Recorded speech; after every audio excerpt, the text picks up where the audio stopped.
Selamat pagi, salam sehat buat semuanya. Bapak, Ibu, anak-anak, pagi hari ini Majelis Gereja Kristen Jawa Karangasem menyapa kepada kita semuanya. Pagi hari ini adalah anugerah dari Tuhan bahwa kita bisa bersama-sama merenungkan firman Allah. Pagi hari ini kita akan membaca bersama dari Filipi 4 ayat 2 sampai ke 9. Nasihat-nasihat terakhir.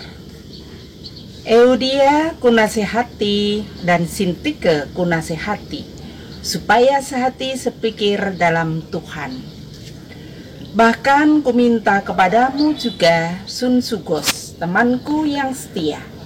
Tolonglah mereka, karena mereka telah berjuang dengan aku dalam pekabaran Injil, bersama-sama dengan Clemens dan kawan-kawanku sekerja yang lain, yang nama-namanya tercantum dalam kitab kehidupan.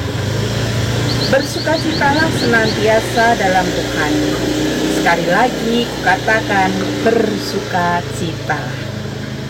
Hendaklah kebaikan hatimu diketahui semua orang. Tuhan sudah dekat. Janganlah hendaknya kamu khawatir tentang apapun juga, tetapi nyatakanlah dalam segala hal keinginanmu kepada Allah dalam doa dan permohonan dengan ucapan syukur. Damai sejahtera Allah yang melampaui segala akal akan memelihara hati dan pikiranmu dalam Kristus Yesus. Jadi akhirnya saudara-saudara, semua yang benar, semua yang mulia, semua yang adil, semua yang suci, semua yang manis, dan semua yang sedap didengar, semua yang disebut kebajikan dan patut dipuji, pikirkanlah semuanya itu.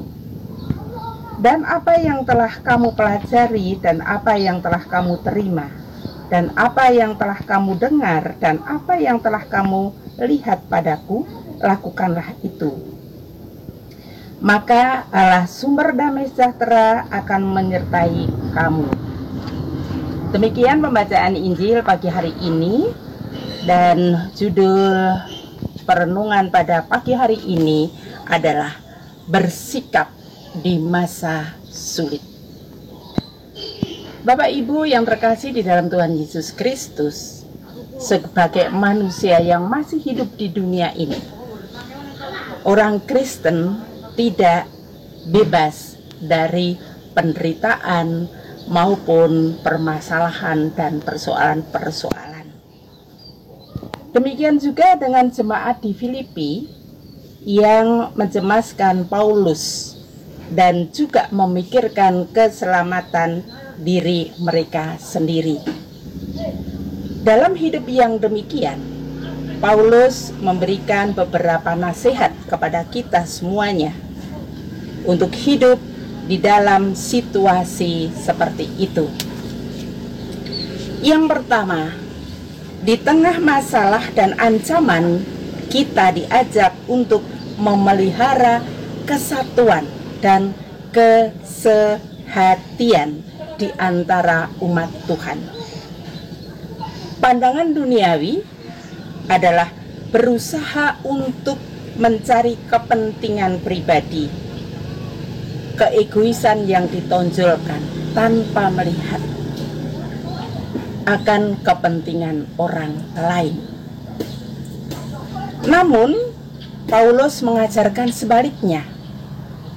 Para pemimpin jemaat diminta dan harus senantiasa mempererat kesatuan di antara jemaat dan saling memperhatikan satu sama lain akan kepentingannya. Nasihat yang kedua, tetap bersukacita dan berbuat baik. Di tengah-tengah kesulitan, hanya sedikit orang yang mau mengerti akan orang lain. Kebanyakan mereka mementingkan dirinya sendiri. Yang penting saya tercukupi. Tidak peduli dengan orang lain yang perlu pertolongan. Namun umat Tuhan dipanggil justru untuk menyatakan kebaikannya kepada sesama dalam keadaan apapun juga. Tentu saja ini bukan pamer perbuatan baik untuk mendapatkan pujian dari orang, tetapi untuk menyatakan berkat dari Tuhan buat sesama. Karena kita tahu bahwa Tuhan memberkati kita.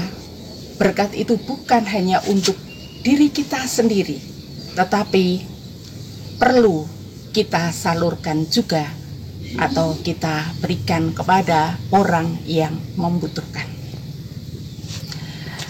Yang ketiga, tidak khawatir, melainkan menyatakan segala sesuatu kekhawatiran kita bawa di dalam doa.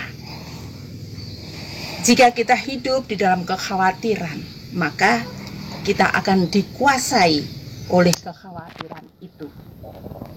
Jika kita berdoa dan kita bergantung kepada Tuhan, maka damai sejahtera dari Tuhan yang akan mengendalikan dan memimpin kehidupan kita. Kemudian nasihat yang keempat adalah memikirkan, melakukan segala sesuatu yang baik. Paulus, seperti yang telah diajarkan oleh Paulus, itu Bapak Ibu bisa melihat pada ayat ke-8 dan ke-9. Berpikir mengenai hal-hal yang baik dan mulia adalah langkah pertama untuk tidak dikuasai masalah. Namun, agar dapat lolos dan menjadi pemenang, kita perlu mempraktekkan semuanya itu, sehingga kita bisa memenangkan dan kita bisa berbuat yang lebih baik lagi. Karena itu, pilihlah untuk mengambil sikap yang positif di tengah-tengah arus dunia ini. Bapak Ibu, kita harus ingat bahwa sikap positif itu bukan dari pikiran kita sendiri, bukan berdasarkan akal budi kita, tetapi semua itu adalah berdasarkan pada janji firman-Nya. Amin. Akan ku takut asal kau di dekatku bersama.